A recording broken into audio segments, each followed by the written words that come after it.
हम मीनू झा प्रणाम करै छी समस्त मिथिलावासी के। आइ हम एकटा भाई दूज के गीत गाबऽ जा रहल छी और समस्त मिथिलावासी भाई बहन के भरदुतिया के बहुत बहुत शुभकामना। गीतकार नवोनाथ झा जी छथिन। धन्यवाद। जय मिथिला, जय मैथिली। अंगना निपुलौं हम झलकेलौं दुअरिया, पर्व भर दोतिया महान है। अंगना निपुलौं हम झलकेलौं दुअरिया, पर्व भर दोतिया महान है। कुचरी कुचरी कागा उड़ी गेल, भैया मोर भेला बेईमान है।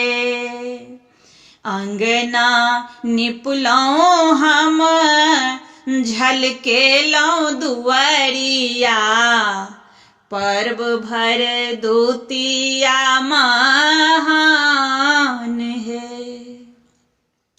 भोर हरिये हम चौकते उठलौं, दौड़ क देखौं दुआरी है।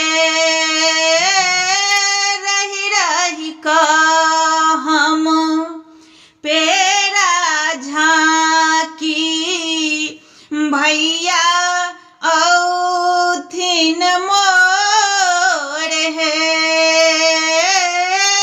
रही रही क हम पेरा झांकी, भैया औथिन मोर है।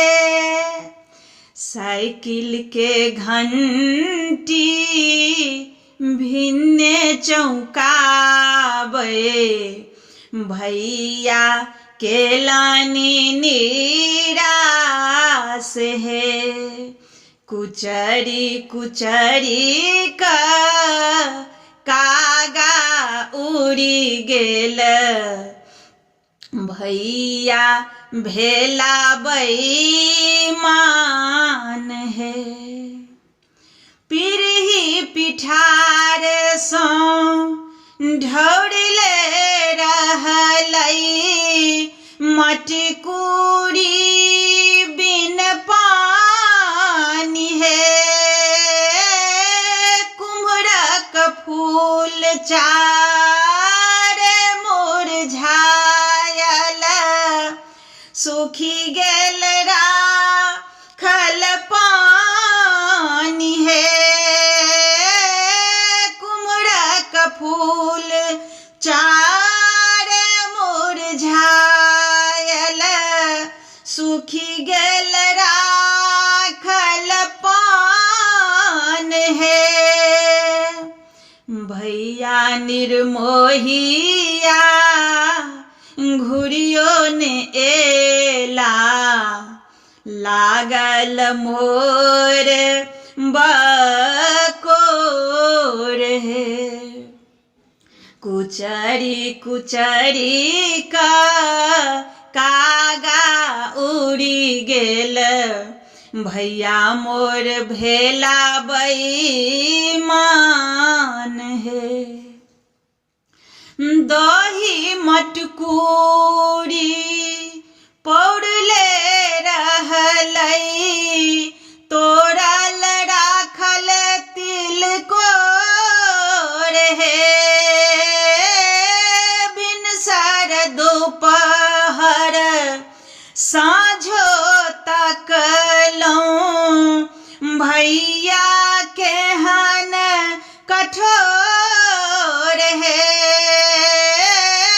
भिनसर दोपहर साँझो तकलौं, भैया केहन कठोर है।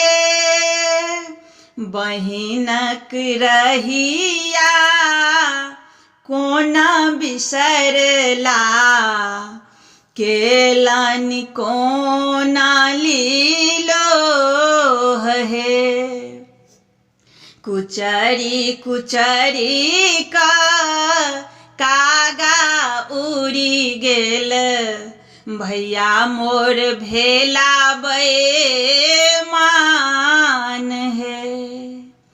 जहिना गंगा जमुना नोतली नोती बिहुसल निठोर है।